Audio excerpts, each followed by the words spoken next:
Parmi les figures les plus discrètes mais essentielles de la science moderne, Stephen Moorbath occupe une place particulière.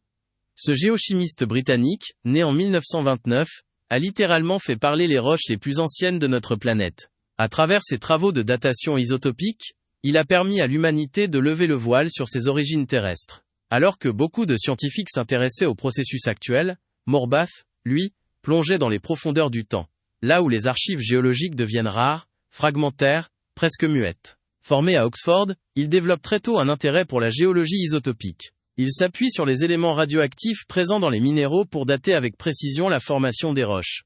Dans les années 1960 et 70, ses recherches le mènent au Groenland, dans des régions reculées, hostiles, mais d'une richesse inestimable pour la science.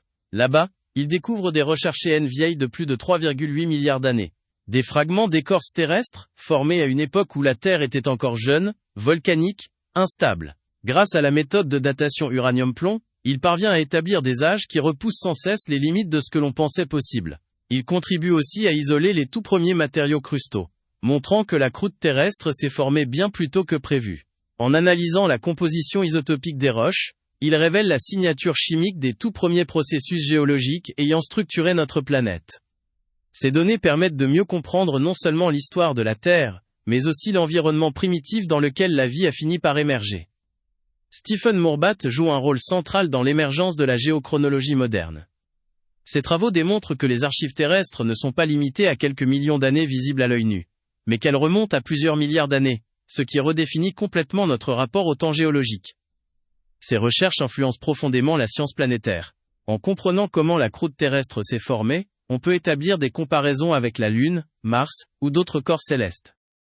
Son approche combine rigueur analytique, exploration de terrain et précision instrumentale.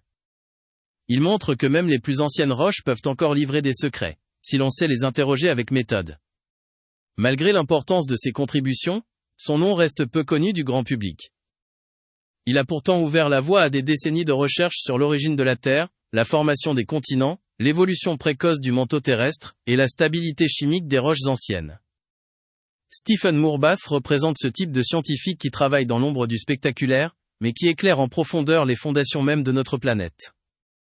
Il n'a pas cherché la reconnaissance mais la vérité. Son héritage scientifique est immense.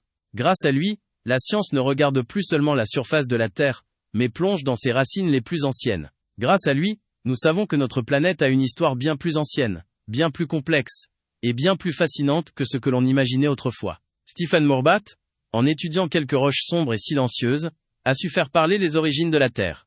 Il nous a tendu un miroir ancien, façonné par le feu et le temps, pour mieux comprendre le présent.